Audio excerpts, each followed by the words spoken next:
Once dubbed the rival to BTS, EXO's 12-year journey has been a roller coaster of ups and downs. From mistreatment by SM Entertainment to internal conflicts, we'll explore the factors that might have contributed to the ongoing downfall of EXO. Was it concept changes, member departures, or something else entirely? Let's have a look. 2012. The year of EXO's debut. The boys debuted as a giant group with two sub-units, EXO-K and EXO-M, catering to both Korea and China. The pre-debut buzz generated by teasers and promotions disappeared when their official debut song, Mama, was released, and it wasn't as well received as had been initially anticipated. On top of that, they faced criticism for the whole superhero concept and even had some lineup changes before they officially hit the scene. They have had it rough right from the beginning, but good days were ahead of them at that time. 2013. Things went well for EXO after that initial backlash. EXO-K and EXO-M were finally topping the charts, and that's when they decided to combine both groups into one.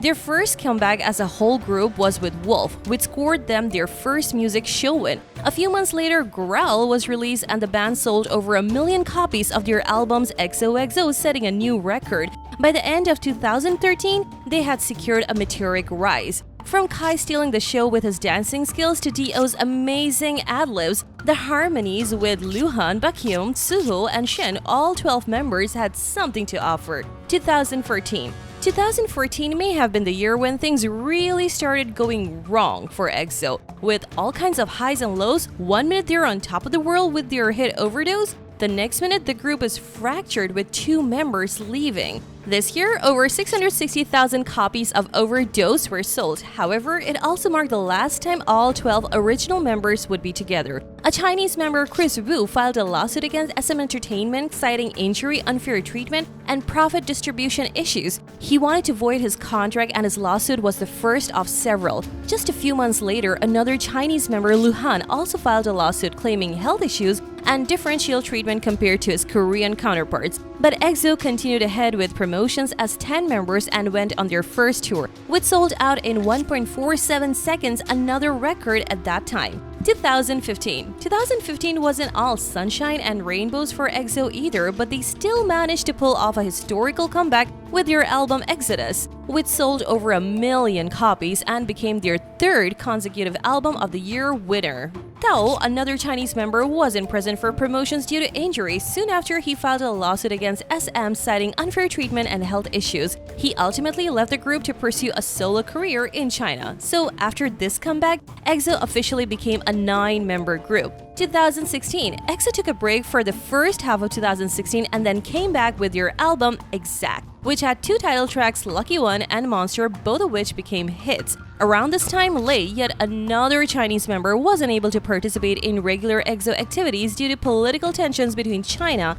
and Korea. He ended up launching his solo career during this time. Kai in particular faced a lot of backlash in 2016 when news broke that he was dating Crystal from FX. Some fans even demanded he leave the group. Kai dealt with a lot of anxiety and depression during this year, and as happens with almost all K-pop couples, they broke up within a year. 2017. In 2017, EXO dropped their album The War, and it was a worldwide hit. 2017 was also the last year EXO attended Mama. Although EXO was nominated for 19 fan-voted categories, they only took home 1 award. Things got even more confusing when EXO performed before some rookie groups. Usually the more senior artists go on last. But the worst part was when EXOs were treated terribly at the ceremony. Security shoved them around and even took away their light sticks. EXO was really upset by the whole thing and even cried backstage. That's why EXO, along with other SM Entertainment groups, decided to boycott the award show altogether.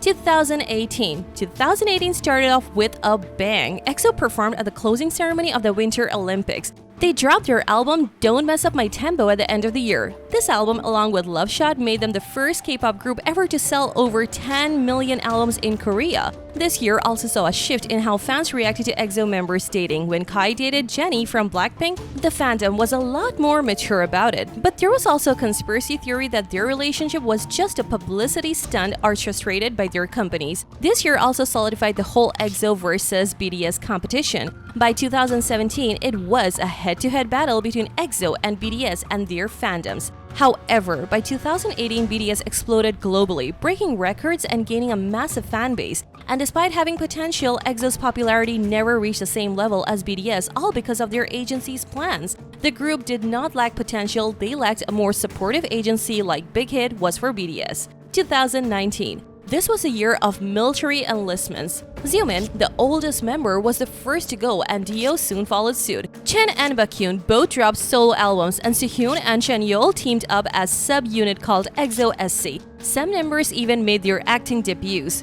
2020. After Xiumin and Dio, Suho and Chen also enlisted. In 2020, SM Entertainment announced a shift in focus. For a while, it was all about solo and sub-unit activities. Chen also surprised everyone by getting married to his non-celebrity girlfriend who was also pregnant. Some fans congratulated him while others were really upset, even protesting outside SM's building. EXO wasn't spared from dating scandals either. Chanyeol's ex-girlfriend accused him of cheating and fans were pretty angry and wanted him out of the group. SM even took legal action, citing the accusations as false. Luckily, by the time EXO made a comeback, it seemed like everything had blown over. 2021. In 2021, EXO surprised fans with a bright and energetic song called Don't Fight the Feeling. But the biggest surprise came with Lay's return. The 9-member of EXO had been on a hiatus since 2016. Don't Fight the Feeling never got a live performance though because Chanyeol and Baekhyun were about to enlist in the military. They only had 7 members present and nothing beats having all the members performing on stage. 2022, EXO celebrated their 10th anniversary in 2022. There was a special online event for fans filled with throwback performances and even some never-before-seen footage.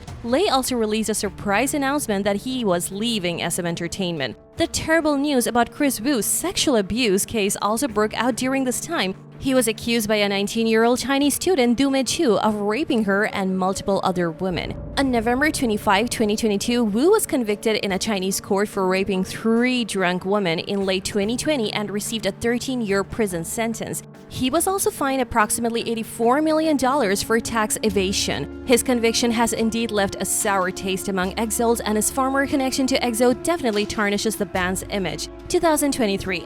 EXO finally came back with a new song called Cream Soda in 2023, but the military saga continues with Kai and Sehun, who are expected to be discharged in 2025. Things got a little messy again for EXO in June of 2023 though. Chen, Xiumin, and Baekhyun filed to terminate their contracts with SM Entertainment and claimed SM wasn't giving them access to financial records and for unfair treatment. Thankfully, there was a temporary resolution. Chen, Xiumin, and Baekhyun agreed to keep going with EXO under their existing contracts with SM. Rumors are that Sehun and Chanyeol might also leave SM to focus on solo careers, and SM confirmed that Do would be leaving SM to focus on acting but will still participate in EXO activities. 2024. 2024 is the year of INB 100 versus SM Entertainment. INB 100, the company for Chen, Baekhyun, and Xiumin, did an emergency press conference in June and talked about the unfair treatment of SM towards them, non-payments of deposits for group activities, and demanded a higher percentage than what was negotiated between the two parties.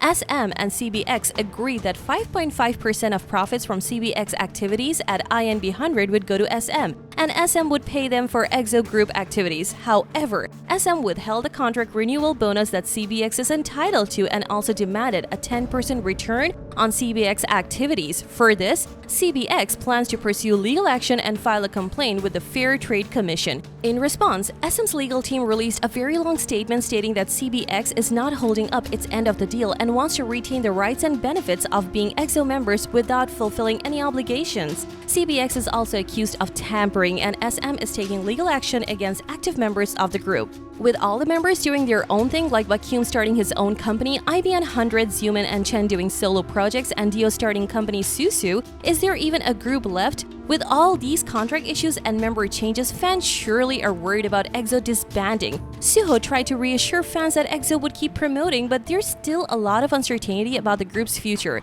It seems like EXO still has to resolve some issues before they become a thing of the past. Let us know in the comments what you think about EXO's future. Should they disband and do their own things? Don't forget to like, share, and subscribe to Noona-K for more.